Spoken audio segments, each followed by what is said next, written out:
Ayun, magandang araw mga idol. Ito mga idol, mga happy muna tayo mga idol.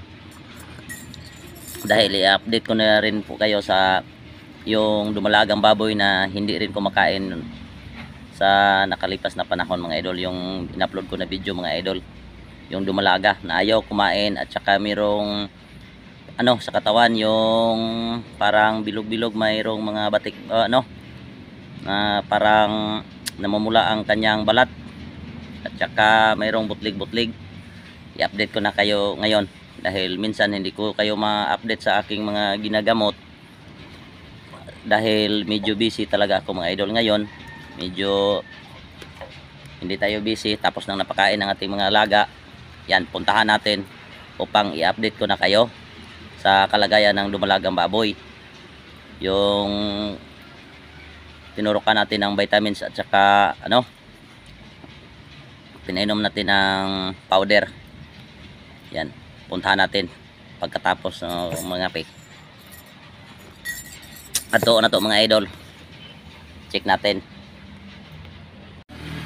Yun, dito tayo.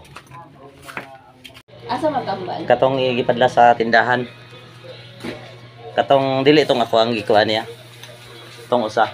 Oh, naro man dahil ganing usa o. Oh. Kung ilis ba sa inyo pa? Ay, dire ni. Ha? Dire ni. Oh, ani. Isang ngalan ani? Dahil man.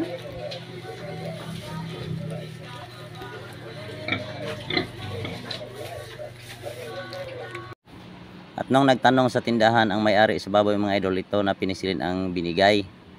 Hindi kagaya sa akin na yung lumapit na siya sa akin, iba kasi mayroong vitamins, with vitamins. Kaya anong balik ang kanyang ganang kumain dahil mayroong vitamins ang pinisilin na ginagamit ko. Yan.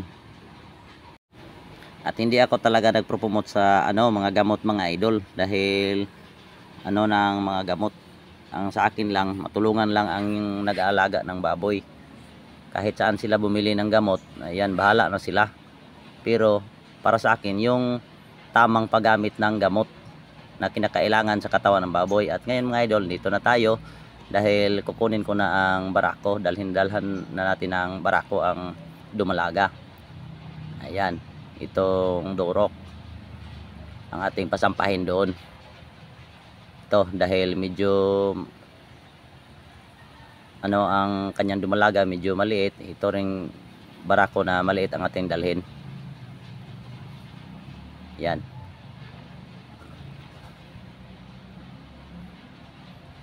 At dito palaging may karga-karga. Yan, sinasanay palagi.